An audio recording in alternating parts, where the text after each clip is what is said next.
कल हम लोग बाह्यदल प्ररूपी फूल में 4 प्रकार के पुष्प पढ़ लिए थे। ये पार्ट 3 है, इसमें इस चैप्टर को पूरा फिनिश कर देना है, ठीक है। भारतीय वन मुखर लाइन बाई लाइन इसको पढ़ा रहे हैं, ठीक है।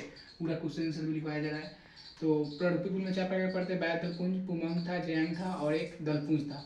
अब पढ़ना है परागण किसे कहते हैं। परागण क्या होता है, पराग कोश से निकलकर उसी फूल या उस जाति के दूसरे वर्ती कार्य तक पहुँचने की क्रिया को क्या कहा जाता है, परागकण कहा जाता है। परागकण का मतलब होता है कि पराग कोश से क्या निकलता है, परागकण, परागकण से ही परागकण निकलता है, उसी फूल या उस जाति के दूसरे पुष्प पर पहुंचता है, उसी क्या बोलते हैं, परागकण बोलते हैं। परागकण जो होता है 2 प्रकार के होते हैं। कितने प्रकार के, दो प्रकार के होते हैं। एक स्वपरागकण होता है और एक होता है परपरागकण।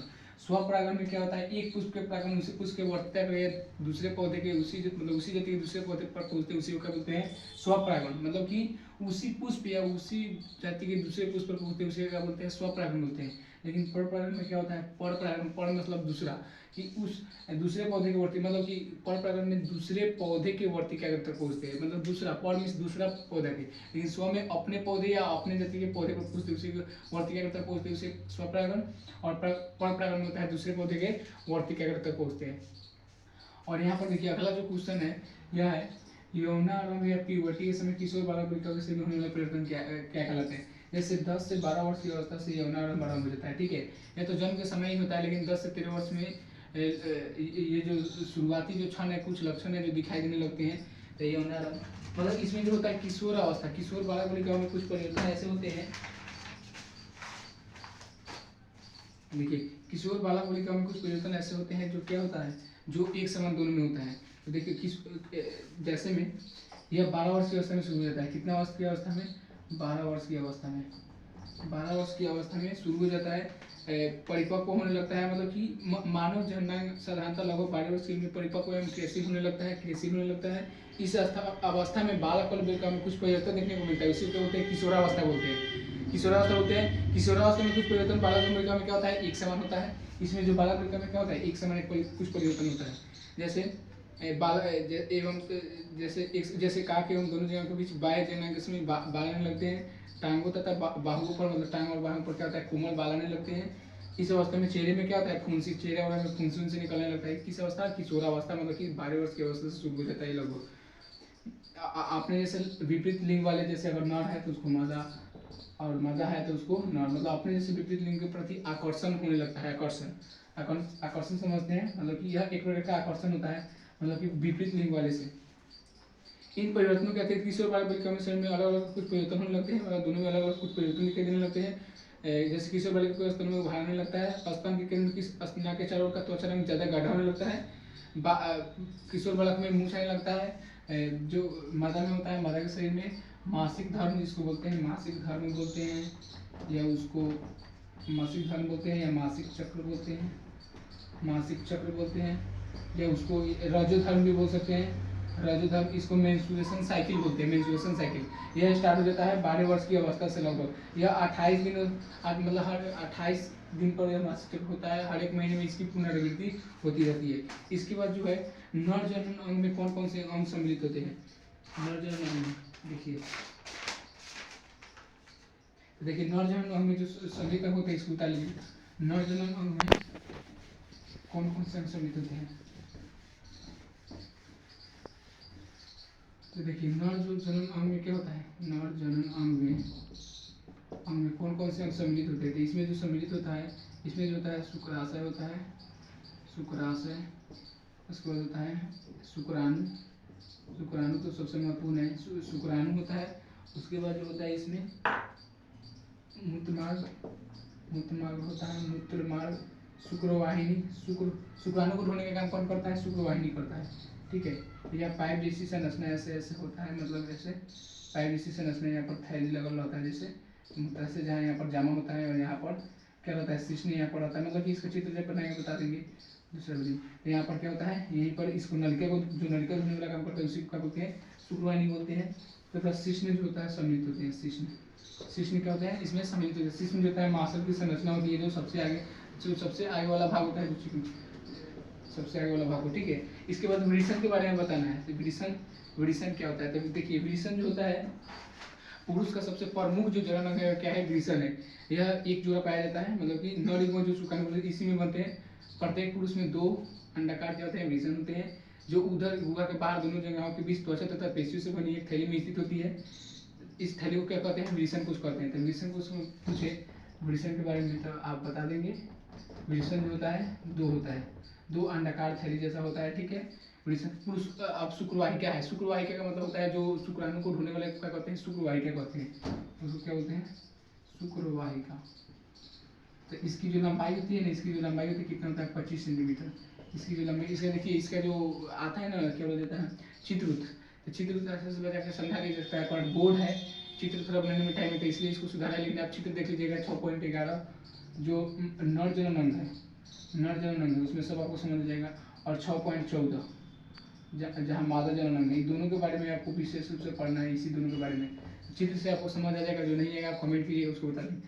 तो शुक्रवाहिका की लंबाई कितनी होती है? 25 सेंटीमीटर होती है। इतना लिखने के बाद आपको क्या बनाना है? 6.11 नर जनन अंग बना लेना है, ठीक है। उसके बाद देखिए मादा जनन अंग के बारे में पढ़ना है। क्या पढ़ना है? मादा जनन अंग। देखिए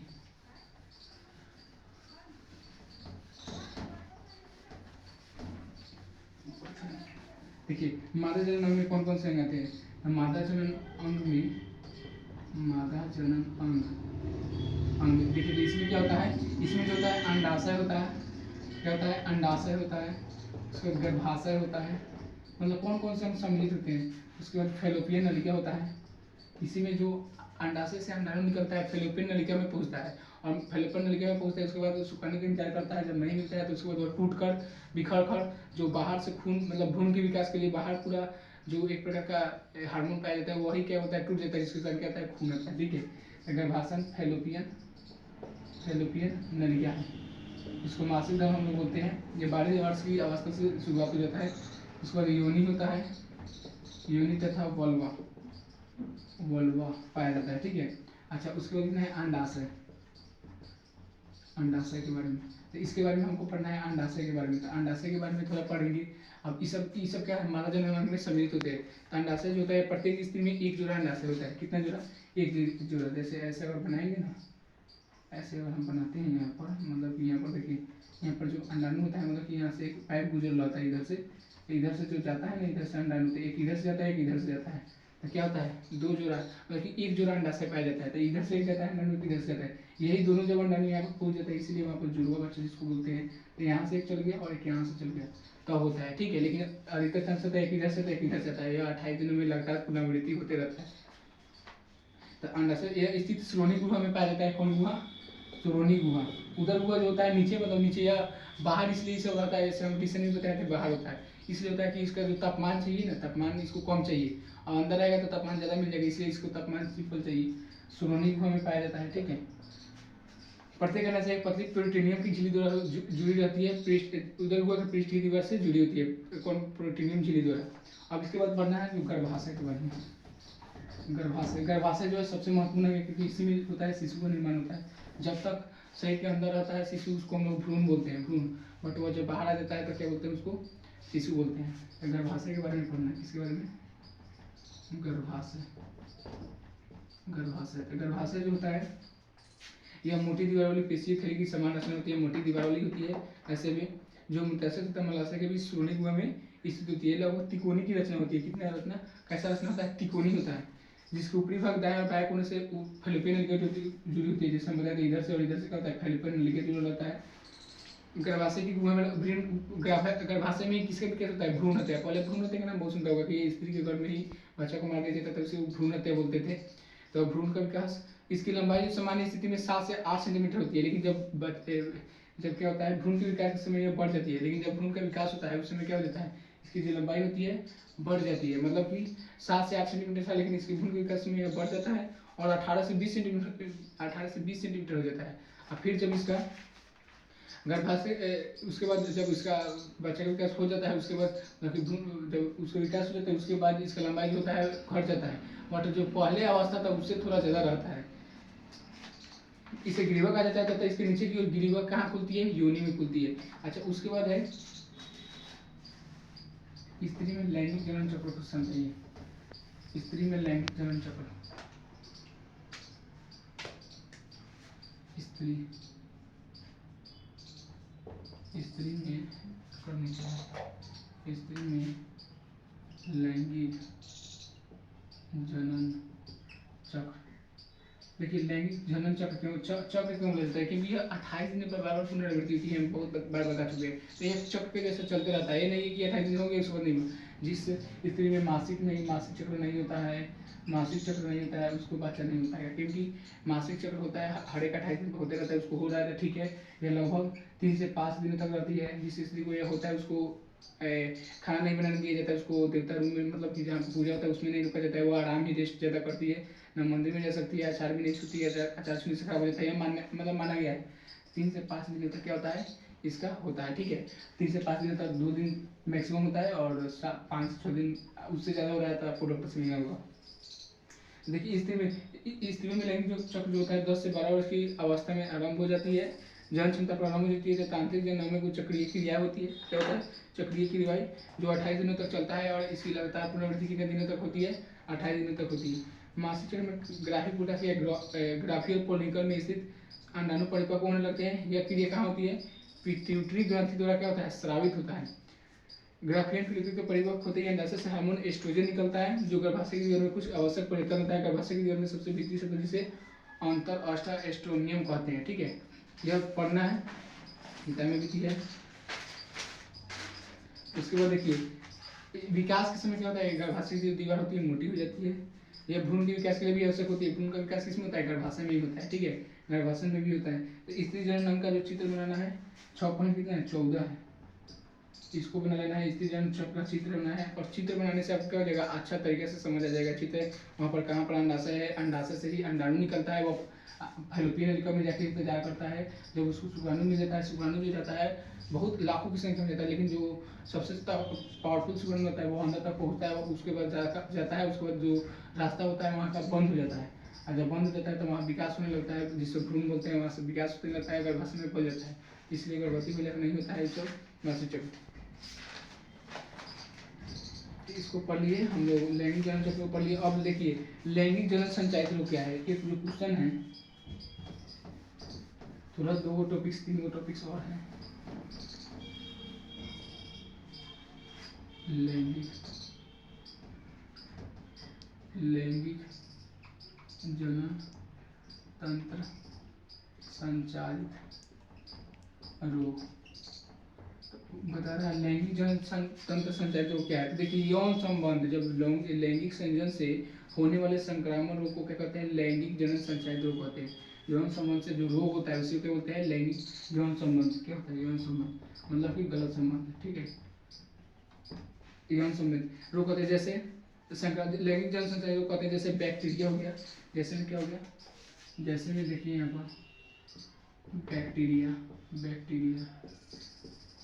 हो गया, वायरस हो गया तथा ईस्ट जिसको बोलते हैं सूक्ष्म जीवों के द्वारा क्या होता है, या रोग होता है, लैंगिक जनन संचालित रोग होता है। लैंगिक जनन संचालित रोग का उन व्यक्तियों को ज़्यादा होता है, लैंगिक जनन जो संचालित रोग होता है उन व्यक्तियों को ज़्यादा होता है होने के संबंध जो एक से अधिक व्यक्तियों के साथ जो एक से अधिक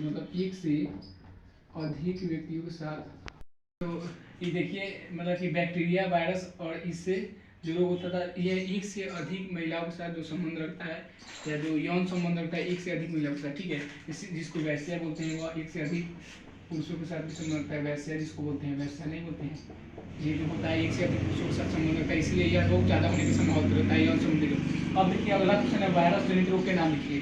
तो वायरस जनित रोग जो है वह है एड्स हो गया, सर्विक्स कैंसर हो गया, हर्सिस हो गया, ये सब क्या है वायरस जनित रोग है। एड्स जो होता है इसका जो इसका देखिए ये जो होता है इसका फुल फॉर्म जो होता है AIDS, एड्स होता है, इसका full form acquired immune deficiency syndrome, ठीक है, सिंड्रोम इसका फुल फॉर्म होता है। एड्स जो होता है यह मतलब कि मानव जनित ही रोग है। यह किस वायरस के कारण होता है, HIV होता है, ह्यूमन इम्यूनी डिफिशियंसी वायरस, मतलब ह्यूमन के द्वारा ही होता है, मानव जनित रोग ही है, कौन है एड्स होता है। सर्विक्स कैंसर होता है, हर्सिस होता है, तो ये सब क्या है वायरस जनित रोग है। एड्स जो होता है ये एक से अधिक यौन संबंध रखने, एक से अधिक महिला के साथ यौन संबंध रखने वाले को ही एड्स होता है, ठीक है, तो ऐसा नहीं रखना। और दूसरा जो होता है जनसंख्या नियंत्रण। अगला जो क्वेश्चन है जनसंख्या नियंत्रण क्या है, 2 क्वेश्चन और है, उसके बाद इस चैप्टर पूरा फिनिश हो जाएगा। जनसंख्या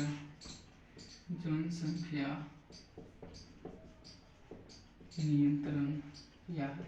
देखिए मतलब कि जनसंख्या को सीमित रखना ही जनसंख्या नियंत्रण कहलाता है। जनसंख्या जो है उसको क्या करना है, सीमित रखना है। अब हम दो, हमारे तो जैसे नियम लग चुका है 4 पेड़ से बेचने दिया, हम दो और हमारे दो, तो जिससे जनसंख्या को क्या करना, सीमित रखना। सीमित किसको रखना, सीमित रखना क्या कहलाता है, जनसंख्या नियंत्रण कहलाता है। जनसंख्या नियंत्रण, सीमित रखना जनसंख्या नियंत्रण कहलाता है। मतलब जनसंख्या को सीमित रखना ही मतलब कि जनसंख्या सीमित रखना क्या कहलाता है, जनसंख्या नियंत्रण कहलाता है। अगला जो क्वेश्चन है, लास्ट क्वेश्चन, परिवार, मार्कर सब खराब हो गया है, कोई नहीं चल रहा है। परिवार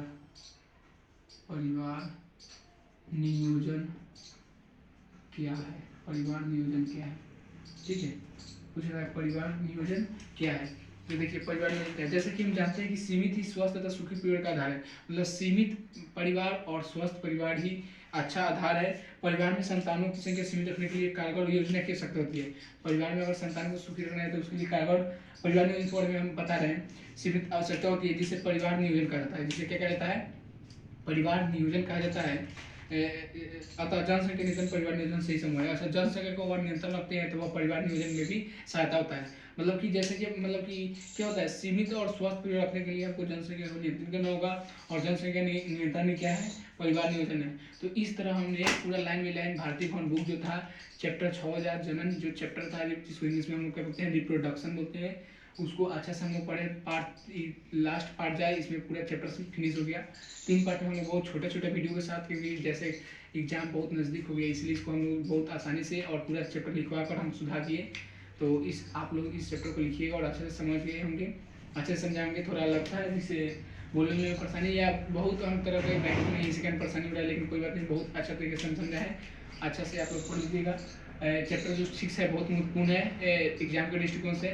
तब तक के लिए इतना रहने देते हैं। अब अगला टॉपिक में कुछ और सब्जेक्ट के साथ मिलेंगे, तब तक के लिए बाय बाय, थैंक यू।